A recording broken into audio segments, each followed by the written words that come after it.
সেনাপ্রধানকে প্রধান উপদেষ্টা মোহাম্মদ ইউনূস ডেকে পদত্যাগ করতে বলেছেন এবং ভৎসনা করেছেন ইত্যাদি ইত্যাদি। যে মুহূর্তে ওয়াকারুজ্জামান যে গোপন ব্লুপ্রিন্ট আমাদের হাতে এসে পৌঁছেছে তা ভয়ঙ্কর তথ্য। যে ওয়াকারুজ্জামান যখন তার ওই আফ্রিকান রিপাবলিকান ওইখান থেকে 19 ঘন্টার জার্নি বাংলাদেশে প্রবেশ করবে আকাশসীমায়, তিনি যখন আর ফেরত যেতে পারবেন না, সেই সময় তাকে নির্দিষ্টভাবে তার বিরুদ্ধে অনেকগুলো অভিযোগ আনা হবে। তার মধ্যে অনেকগুলো অভিযোগের পাশাপাশি রাষ্ট্রদ্রোহিতার অভিযোগ আনা হচ্ছে বলে আমাদের কাছে বিভিন্ন সূত্রে এখনো খবর চলে এসছে। মানে ফ্লাইট থেকে নামার পরেই তাকে হয়তো বন্দি করা হতে পারে, এই প্লট রেডি হয়েছে। এবং তার পাশাপাশি তার জায়গায় এই মুহূর্তে বাংলাদেশ সেনার দায়িত্ব যিনি সামলাচ্ছেন এই ফাইজুর রহমানকে পরবর্তী সেনা প্রধান হিসেবে নিয়ে আসার পরিকল্পনা মোটামুটি রেডি করা হয়েছে বলে আমরা জানতে পারছি। দেশ ছেড়ে সেনাপ্রধান ওয়াকারুজ্জামান সেন্ট্রাল আফ্রিকান রিপাবলিকে গিয়েছেন, নাকি হ্যাঁ দেশ ছেড়ে পালিয়েছেন সেনাপ্রধান ওয়াকারুজ্জামান। এই যে হয়তো সেনাপ্রধান ওয়াকারুজ্জামানকে দেশে ফিরতে নাও দেওয়া হতে পারে। বাংলাদেশের সবথেকে সহৃদয় ব্যক্তি দেখতে পাচ্ছি সেনাপ্রধান ওয়াকারুজ্জামানকে, মানে জেনারেল ওয়াকারুজ্জামান। আসলে এই ভদ্রলোক সম্পর্কে লোকজন এত বেশি কথা বলছে না, আমার মনে হচ্ছে যে ইনি একটি দেশের সেনাপ্রধান নন, ইনি রাস্তাঘাটে ওই চায়ের দোকানে বসা যে আলোচনা করতে আসে সেরকম একটা পাবলিক। সেনাপ্রধান জেনারেল ওয়াকারুজ্জামান এই মুহূর্তে কোথায় আছেন, কি হয়েছে তার, তিনি কি পদত্যাগ করেছেন? দর্শক, গত কয়েকদিনে এমন অনেক খবর সামাজিক যোগাযোগ মাধ্যমে উড়ে বেড়াচ্ছে, ছড়িয়ে বেড়াচ্ছে। এমন খবরও বেরিয়েছে যে গত সোমবার প্রধান উপদেষ্টা নাকি তাকে ডেকে পদত্যাগ করতে বলেছেন। তারপর নাকি তিনি পদত্যাগ করেছেন। আসসালামু আলাইকুম দর্শক, নতুন একটা নিউজে আপনাকে স্বাগতম। প্রিয় দর্শক, সেনাপ্রধান জেনারেল ওয়াকারুজ্জামানের পদত্যাগ ও দেশ ছেড়ে পালিয়ে যাবার গুঞ্জন ও সেনাপ্রধানকে নিয়ে হঠাৎ রাজনৈতিক মহলে তুমুল আলোচনা ও সমালোচনার ঘটনা ও প্রেক্ষাপট নিয়ে করা আমাদের আজকের ভিডিওটি অত্যন্ত গুরুত্বপূর্ণ। ভিডিওটি শুরু থেকে শেষ পর্যন্ত ধৈর্য সহকারে দেখে একটি লাইক দিয়ে সবাইকে শেয়ার করে দিন। আমাদের চ্যানেলে নতুন হলে চ্যানেলটি সাবস্ক্রাইব করে পাশে থাকা বেল আইকনে ক্লিক করে রাখুন। আমাদের ভিডিওটি আপনি বাংলাদেশের কোন জেলায় বসে দেখছেন বা শুনছেন সেটি অবশ্যই কমেন্ট বক্সে কমেন্ট করে জানিয়ে দিতে ভুলবেন না। চলুন আর কথা না বাড়িয়ে ভিডিওটিতে একটি লাইক দিয়ে ধারাবাহিকভাবে আজকের বিস্তারিত খবরগুলো দেখে আসি। যে মুহূর্তে ওয়াকারুজ্জামান যে গোপন ব্লুপ্রিন্ট আমাদের হাতে এসে পৌঁছেছে তা ভয়ঙ্কর তথ্য। যে ওয়াকারুজ্জামান যখন তার ওই আফ্রিকান রিপাবলিকান ওইখান থেকে 19 ঘন্টার জার্নি, কারণ ওখান থেকে বাংলাদেশ হচ্ছে 19 ঘন্টা জার্নি টাইম, এয়ার টাইম বলা হয়, সেই সময় তার এয়ারক্রাফট যখন বাংলাদেশ আকাশসীমায় প্রবেশ করবে, অর্থাৎ 7ই মার্চ রাত্রিবেলা, অর্থাৎ তার এয়ারক্রাফট যখন বাংলাদেশে প্রবেশ করবে আকাশসীমায়, তিনি যখন আর ফেরত যেতে পারবেন না, সেই সময় তাকে নির্দিষ্টভাবে তার বিরুদ্ধে অনেকগুলো অভিযোগ আনা হবে। তার মধ্যে অনেকগুলো অভিযোগের পাশাপাশি রাষ্ট্রদ্রোহিতার অভিযোগ আনা হচ্ছে বলে আমাদের কাছে বিভিন্ন সূত্রে এখনও খবর চলে এসছে বা আমরা সেই তথ্য জানতে পারছি। এবং তিনি যেহেতু এয়ারক্রাফটে থাকবেন বা ফ্লাইটে থাকবেন, ফলে তার পক্ষে টেকনিক্যালি কয়েকটা সমস্যা থাকবে কমান্ড সিস্টেমকে চালু করার ক্ষেত্রে। এবং সেই সময় তাকে মানে ফ্লাইট থেকে নামার পরেই তাকে হয়তো বন্দি করা হতে পারে, এই প্লট রেডি হয়েছে। এবং তার পাশাপাশি তার জায়গায় এই মুহূর্তে বাংলাদেশ সেনার দায়িত্ব যিনি সামলাচ্ছেন, কোয়ার্টার মাস্টার জেনারেল যিনি আছেন, কিউএমজি সংক্ষেপে বলা হয়, অর্থাৎ ফাইজুর রহমান, এই ফাইজুর রহমানকে পরবর্তী সেনা প্রধান হিসেবে নিয়ে আসার পরিকল্পনা মোটামুটি রেডি করা হয়েছে বলে আমরা জানতে পারছি। এবং ফাইজুর রহমান যদি রাজি না হন, কারণ তার অনেকগুলো এম্বার্গো রয়েছে, সেক্ষেত্রে দ্বিতীয় নামটি এসছে লেফটেন্যান্ট জেনারেল কামরুল হাসান। আমরা ছবিতে দেখাবো ফাইজুর রহমান পরবর্তী সেনাপ্রধান হতে পারেন, সম্ভাবনা তীব্র হয়েছে, অথবা লেফটেন্যান্ট জেনারেল কামরুল হাসান। এই কামরুল হাসান হলেন সেই ব্যক্তি যিনি হাসিনা দেশ ত্যাগ করার পর প্রথম পাকিস্তানে গেছিলেন, আইএসআইয়ের সঙ্গে হাত মিলিয়ে একসঙ্গে ছবি তুলেছিলেন। আর এই ফাইজুর রহমান হলো মাহফুজ আলমের সেই নেতৃত্বাধীন সেই সেনাকর্তা যিনি আইএসআই ডেলিগেশনকে বাংলাদেশে ইনভাইট করে নিয়ে এসেছিলেন বারে। ফলে যেই মুহূর্তে সেনাপ্রধান, আরেকটা বিষয় চলে আসবে যে পৃথিবীর যে কোনো সেনাপ্রধানের মতো ওয়াকারুজ্জামানের হাতে যেহেতু এই মুহূর্তে আর্মি কমান্ড তার হাতেই আছে, ফলে তিনি পৃথিবীর যে কোনো প্রান্তেই থাকুন না কেন, তিনি যে কোনো মুহূর্তে একটা সেনা অভ্যুত্থান করে দিতে পারেন একটা ফোনের মাধ্যমেই। এই ক্ষমতা এই মুহূর্তে তার হাতে আছে, যতক্ষণ না পর্যন্ত তাকে তার পদ থেকে সরানো হচ্ছে। ফলে তাকে তার পদ থেকে সরাতেই হবে, এই পরিকল্পনা আমরা জানতে পারছি। এবং তিনি 7ই মার্চ রাতে যখন ফিরছেন, সেই সময় তিনি ফ্লাইটে থাকার সুযোগ নিয়ে এই চক্রান্ত এক্সিকিউট করা হতে পারে, সেই সম্ভাবনা তীব্র হচ্ছে। এবং তার স্থানে দুটি নাম চলে এসেছে ইতিমধ্যে, যেটা জামাত এবং ইউনূস সিন্ডিকেট চাইছে, এবং পাকিস্তানের আইএসআই কর্মকর্তারা এই মুহূর্তে ঢাকায় রয়েছেন, তারা চাইছেন ফাইজুর রহমান যে কোয়ার্টার মাস্টার জেনারেল অথবা কামরুল হাসান।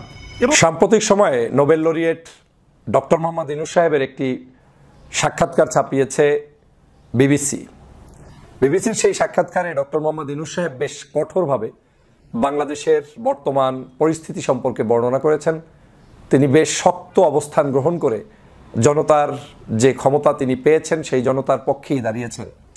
কেউ কেউ ডক্টর মোহাম্মদ ইউনূসের এই ইন্টারভিউকে কঠোর কেন হলেন সেভাবেও এখন আবার মন্তব্য করা শুরু হয়ে গিয়েছে। তার মানে ডক্টর মোহাম্মদ ইউনূস নরম ভাষায় কথা বললে তখন হয় তিনি প্রশাসনিকভাবে দুর্বল, আবার ডক্টর মোহাম্মদ ইউনূস শক্তভাবে কথা বললে তখন হয় এটা ওনার সাথে যায় না, উনি ইনোসেন্ট থাকাই উচিত ছিল। এই ধরনের মতদ্বৈততাপূর্ণ বিভিন্ন ভিডিও, মন্তব্য, বক্তব্য বিভিন্ন জায়গায় দেয়া হচ্ছে। কেউ কেউ ডক্টর মোহাম্মদ ইউনূসকে বাংলাদেশ জাতীয়তাবাদী দলের ভারপ্রাপ্ত চেয়ারম্যান জনাব তারেক রহমান সাহেব এবং সেনাবাহিনীর প্রধান জেনারেল ওয়াকারুজ্জামান সাহেবের সাথে মতদ্বন্দ্ব তৈরি হচ্ছে বলে মন্তব্য করছেন কিংবা ভিন্নভাবে উপস্থাপন করার চেষ্টা করছেন। আদতে কি তাই? আদতে কি ডক্টর মোহাম্মদ ইউনূস এই দুইজন সহ বাংলাদেশের কোনো রাজনৈতিক সামাজিক সংগঠনের সাথে বৈরিতাপূর্ণ সম্পর্ক তৈরি করতে চান? না। ডক্টর মোহাম্মদ ইউনূস যখন দেখেছে যে দীর্ঘ প্রায় 6-7-8 মাস পর্যন্ত আমার ভদ্র ব্যবহারগুলো, ভালো ব্যবহারগুলো, জনগণের কল্যাণে যে আমি কাজ করে যাচ্ছি নীরবে নিবৃতে, সেটাকে পর্যন্ত কেউ কেউ মানে লাল কালির দাগ বসিয়ে দিতে চাচ্ছেন, তখন তিনি হয়তো তার জায়গা থেকে একটু স্ট্র্যাটেজি পরিবর্তন করে কঠোরতার জায়গায় বিশেষ করে বক্তব্যের ক্ষেত্রে উপস্থাপন করার ক্ষেত্রে চেষ্টা করে যাচ্ছেন। তো সেটা তো ডক্টর মোহাম্মদ ইউনূসের দোষের কিছু নয়। সেটাকে আপনারা কি কারণে বিভাজন সৃষ্টির মধ্যে লুকায়িত নতুন করে তৈরি করছেন? এর অর্থই হচ্ছে একটি গ্রুপ চায় না যে বাংলাদেশে এই সরকার সুন্দরভাবে এক্সিস্ট থাকুক এবং তারা কাজ করুক, তারা ভালোভাবে কাজ করে জাতির প্রত্যাশা পূরণে আগামী যে নির্বাচন সেই নির্বাচনের পথে এগিয়ে যাক। সেনাপ্রধান জেনারেল ওয়াকারুজ্জামান এই মুহূর্তে কোথায় আছেন? কি হয়েছে তার? তিনি কি পদত্যাগ করেছেন? দর্শক, গত কয়েকদিনে এমন অনেক খবর সামাজিক যোগাযোগ মাধ্যমে উড়ে বেড়াচ্ছে, ছড়িয়ে বেড়াচ্ছে। এমন খবরও বেরিয়েছে যে গত সোমবার প্রধান উপদেষ্টা নাকি তাকে ডেকে পদত্যাগ করতে বলেছেন, তারপর নাকি তিনি পদত্যাগ করেছেন। প্রথমে বলে নিতে চাই, এই খবরগুলো সম্পূর্ণরূপে গুজব। কিন্তু কেন এই গুজবগুলো ছড়াচ্ছে এবং এগুলো এত শক্ত ভিত্তি পাওয়ার কারণও বা কী রয়েছে? অনেকেরই ধারণা যে সেনাপ্রধান জেনারেল ওয়াকারুজ্জামানের কারণে রাষ্ট্রপতি মোহাম্মদ শাহাবুদ্দিন চুপ্পুকে অপসারণ করানো সম্ভব হয়নি। তাকে সরানো সম্ভব হয়নি আরও একটি কারণে বিএনপির প্রবল আপত্তি ছিল, সাংবিধানিক সংকট দেখা দেবে। আরও একটি যে কারণ, যে নির্বাচন ইস্যুতে প্রধান উপদেষ্টার সঙ্গে সেনাপ্রধানের নাকি এক ধরনের দূরত্ব তৈরি হয়েছে। এগুলো সত্য মিথ্যা নিয়ে নানান ধরনের বক্তব্য থাকতে পারে। তবে কথা হচ্ছে যে এই গুজবগুলো কেন ছড়াচ্ছে? গুজবগুলো এই কারণে ছড়াচ্ছে, যারা সেনাপ্রধানের বিপক্ষে এই মুহূর্তে রয়েছেন তারা নিজেদেরকে শক্তিশালী প্রমাণ করতে চায় এবং সামাজিক যোগাযোগ মাধ্যমে দু একজন ইনফ্লুয়েন্সার আছেন, তারা সেনাপ্রধানের বিরুদ্ধে বিষোদ্গার করছেন এবং তাকে নানান ধরনের হুমকি দেওয়ার চেষ্টা করছেন। চেষ্টা কি, সরাসরি হুমকি দিচ্ছেন। সেই জায়গা থেকে সাধারণ মানুষের অনেকের মধ্যেও এ ধারণা জন্মেছে যে সেনাপ্রধানকে যে কোনো সময় সরিয়ে দেওয়া হতে পারে। এবং এই গুজবগুলো কবে থেকে বেশি ছড়াচ্ছে? গত 25শে ফেব্রুয়ারি রাজধানীর রাওয়া ক্লাবে একটি অনুষ্ঠানে সেনাপ্রধান যে বক্তব্যগুলো দিয়েছেন, অনেকগুলো বিষয়ে মন্তব্য করেছেন। তার মধ্যে যেমন দেশের আইন শৃঙ্খলা পরিস্থিতি নিয়ে তার বক্তব্য ছিল, বিডিআর হত্যাকাণ্ড নিয়ে তিনি কথা বলেছেন, পিলখানা ট্র্যাজেডি নিয়ে, রাজনৈতিক দলগুলোর মধ্যে যে কাদা ছোড়াছুড়ি চলছে তাতে করে আমাদের স্বাধীনতার সার্বভৌমত্ব বিপন্ন হতে পারে, এমন কথাও স্পষ্ট করে বলেছেন। এবং সব দলের অংশগ্রহণে যে একটা ইনক্লুসিভ নির্বাচন ডিসেম্বরেই হওয়া উচিত সে কথাও তিনি সরাসরি বলে দিয়েছেন। কেন তিনি এই ধরনের কথা বলতে গেলেন? তার পক্ষে বিপক্ষে নানান ধরনের মন্তব্য গড়ে উঠেছে। কেউ বলছেন তিনি আওয়ামী লীগের পার্সপেক্টিভ সার্ভ করছেন, কেউ বলছেন না তিনি সরকারের পক্ষে কথা বলছেন। তবে সরকারের কোনো দায়িত্বশীল ব্যক্তি যে তার এই বক্তব্যে খুশি হননি সেটি স্পষ্টভাবে আমাদের সামনে এসেছে। আমি এর আগেও হিন্টস দিয়েছি, এখনও বলছি, খুব দায়িত্বশীল পর্যায় থেকে তার ফেসবুকে এমন মন্তব্য করা হয়েছে, সরাসরি বিশেষ একটি বাহিনীকে ইঙ্গিত করে কথা বলেছে। এমন কোনো দায়িত্বশীল পদের থেকে দেশের একটি রাষ্ট্রীয় বাহিনী নিয়ে এমন ধরনের কোনো মন্তব্য করতে পারেন কিনা এই প্রশ্ন ওঠা দূরের কথা, করতেই পারেন না তিনি বা তারা। তারপরও করেছেন। কেন করেছেন? তারা মনে করছেন যে সেনাপ্রধান সম্ভবত সরকারের বিরুদ্ধে অবস্থান নিয়েছে। এর থেকে বোঝা যায় যে সরকারের একটি পক্ষ সেনাপ্রধানের সেদিনের বক্তব্য ভালোভাবে গ্রহণ করতে পারেনি। এবং গত সোমবার 25শে ফেব্রুয়ারি তিনি যে বক্তব্যটি দিয়েছেন, আমি আমার জায়গা থেকে একটি পোল দিয়েছিলাম সাধারণ মানুষের মন্তব্য জানতে চেয়েছিলাম যে তার বক্তব্যটি কি কে কোনভাবে নিচ্ছেন বা কারা সমর্থন করছেন, কত শতাংশ মানুষ সমর্থন করছেন।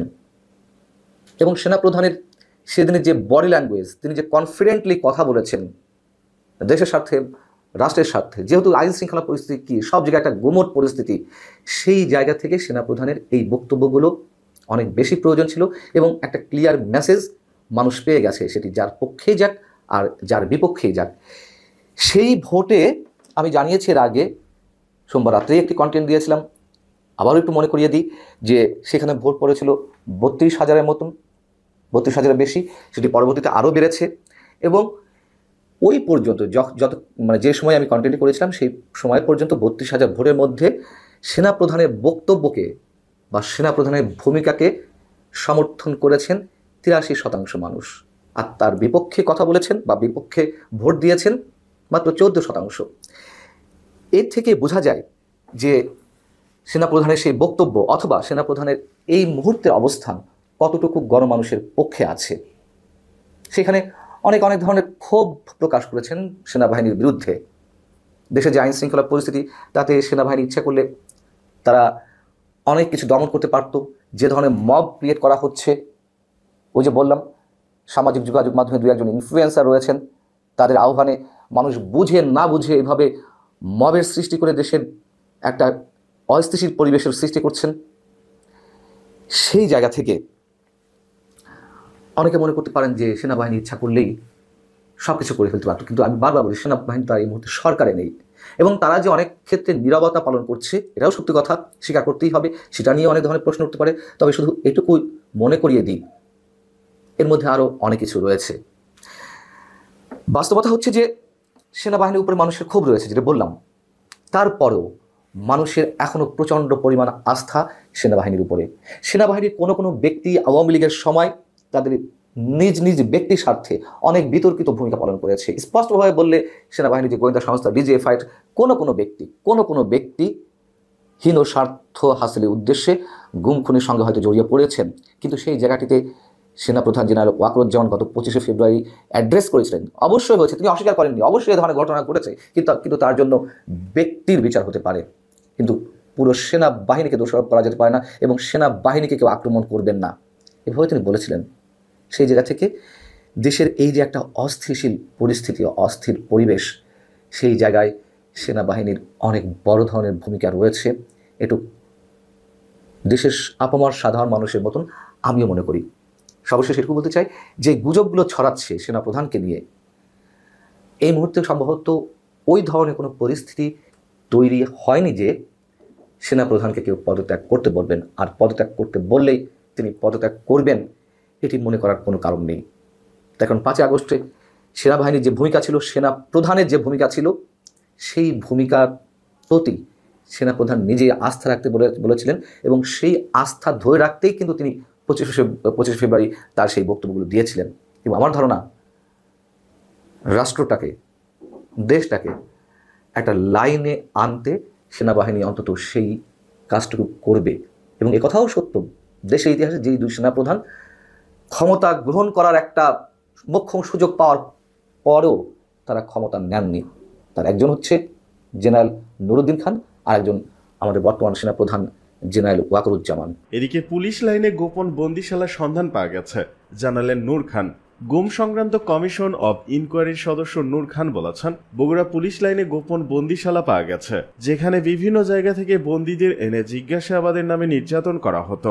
মঙ্গলবার রাজধানী গুলশানে কমিশনের কার্যালয়ে এক সংবাদ সম্মেলনে তিনি এ তথ্য জানান। নূর খান বলেন, পুলিশ লাইনের ভেতরে কারাগারের মতো গোপন বন্দিশালা তৈরি করে রাখা হয়েছিল, যেটি একেবারেই অ্যাবসার্ড একটা ব্যাপার। সেটি আমরা বগুড়ায় পেয়েছি। আমাদের ধারণা অনেক ক্ষেত্রে এ ধরনের বন্দিশালা আরো পাবো। সাংবাদিকদের এক প্রশ্নের জবাবে নূর খান বলেন, এগুলো গত 15 বছরের মধ্যেই বানানো হয়েছে, সম্ভবত 10 থেকে 12 বছরের মধ্যে। এখানে বিভিন্ন জেলা থেকে বন্দীদের এনে রাখা হতো, জিজ্ঞাসাবাদের নামে নির্যাতন করা হতো এবং এখান থেকে অনেকের মৃত্যু ঘটনা ঘটতে পারে। সংবাদ সম্মেলনে গুম কমিশন অব ইনকোয়ারির সভাপতি অবসরপ্রাপ্ত বিচারক মইনুল ইসলাম চৌধুরী জানান, গুমের শিকার হয়ে ফিরে না আসা 330 ব্যক্তির বর্তমান অবস্থা বা ভাগ্য সম্পর্কে অনুসন্ধান চলমান আছে। তিনি বলেন, গুম কমিশন অব ইনকোয়ারিতে আজ পর্যন্ত 1752টি অভিযোগ জমা পড়েছে, যার মধ্য থেকে থেকে প্রায় 1000টি অভিযোগ ও তার সঙ্গে সংযুক্ত কাগজপত্রের যাচাই বাছাই প্রাথমিকভাবে সম্পন্ন হয়েছে। কমিশনে আগত 280 জন অভিযোগকারী জবানবন্দি রেকর্ড করা হয়েছে। প্রায় 55 জন আইন শৃঙ্খলা রক্ষাকারী বাহিনী ও গোয়েন্দা সংস্থার বিভিন্ন পর্যায়ে কর্মকর্তাদের বক্তব্য রেকর্ড করা হয়েছে।